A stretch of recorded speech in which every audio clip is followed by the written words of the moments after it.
अस्सलाम वालेकुम। श्रीनगर पॉइंट के साथ मैं हूँ आपका मेज़बान राजा रुखसार अहमद। मैं इस टाइम मौजूद हूँ नेशनल प्रेस क्लब के सामने। यहाँ पे मेरे साथ एक भाई मौजूद हैं, पाकिस्तानी एम्बेसी और सऊदी एम्बेसी के सताए हुए हैं। यहाँ पे जो मैं आपको इनकी शुरू से रुदात बताता चलूँ तो ये सऊदी अरब में मुकीम थे। यहाँ इनकी पूरी फैमिली जो है वहाँ पर मुकीम है।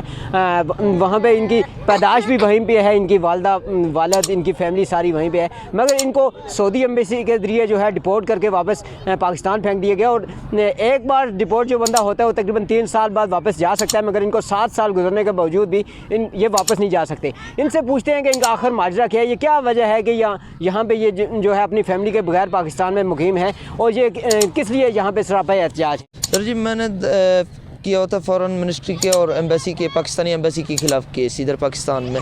इन्होंने पाकिस्तानी एम्बेसी जो सऊदी अरब में, इसने कफ़ील के साथ मिली भगत करके मेरे को जेल भिजवाया। 7 माह तक हरासा भी जेल में करके रखा है, और मेरे को धमकाते थे जो कफ़ील के ख़िलाफ़ आपने केस किया हो वापस उठा लो। और 27,000 रियाल मेरे को दो, जो मिस्टर ज़हूर हैं, पाकिस्तानी एम्बेसी के नुमाइंदे, पाकिस्तान एम्बेसी है जो सऊदी अरब जद्दा में लेबर कोर्ट के केस देखता है, वो बंदा धमकियाँ देता था केस भाई वापस उठा लो, नहीं जेल भिजवाया जाएगा।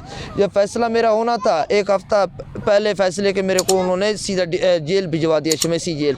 फिर उधर भी धमकियाँ देते थे भाई केस उठाओ, आपको वापस रिहा किया जाएगा। जिस दिन मैंने केस उठाया, जज भी और था, और बंदे के पास जाके इन्होंने मेरे से धोखे से केस ख़त्म कराया, कागज़ों पे अंगूठे लगवा दिए, साइन करवा के मेरा केस ख़त्म किया। हंगामी तौर पे इमरजेंसी पे कागजात बना के पाकिस्तान डिपोर्ट करा दिया।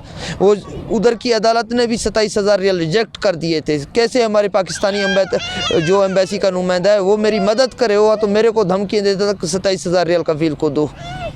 अभी मैं इधर हर जगह पे गया हूँ, फ़ैसला भी मेरे हक़ में हुआ है वफाकी मुतसब में, और अभी तक उस पर अमल दरामद करवाना था।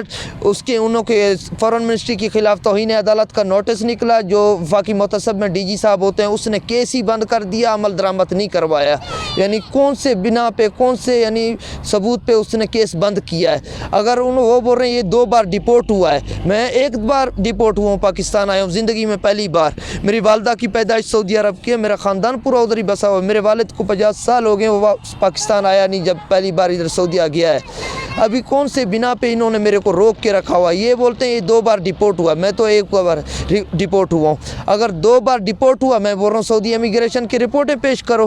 वफाकी मुतसब जो ओवरसीज़ वाले हैं उन्होंने भी बोला है भैया अगर 2 बार डिपोर्ट हुआ है, 2 जो डिपोर्ट के इसके हमारे को रिकॉर्ड दो, और कितने बार ये डिपोर्ट हुआ है उसका भी रिकॉर्ड पेश किया जाए, और तारीखें भी पेश किए जाए, इस तारीख को ये डिपोर्ट हुआ था 2 बार।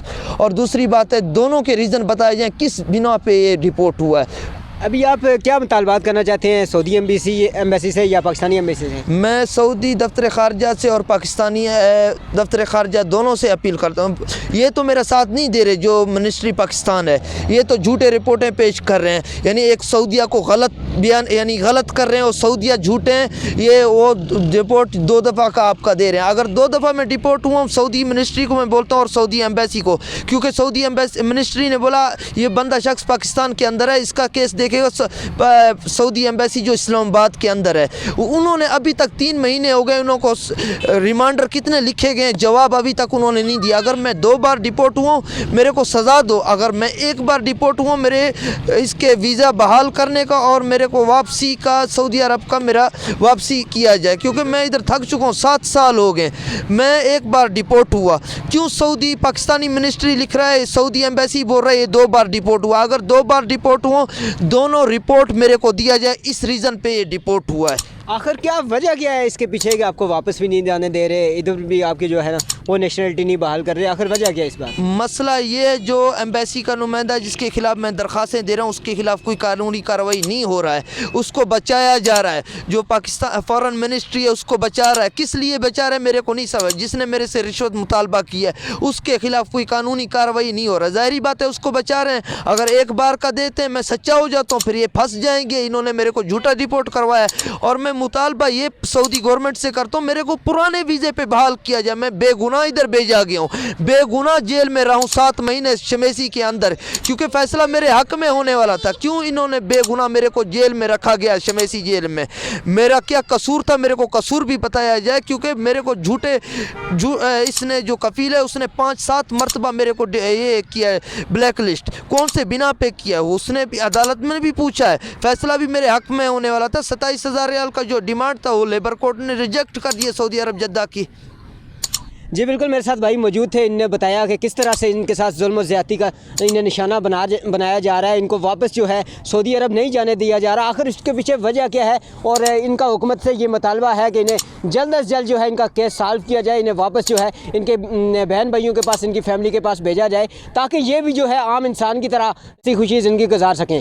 अपने मेज़बान दारुख सार अहमद को दीजिएगा इजाज़त। अल्लाह ने के बान।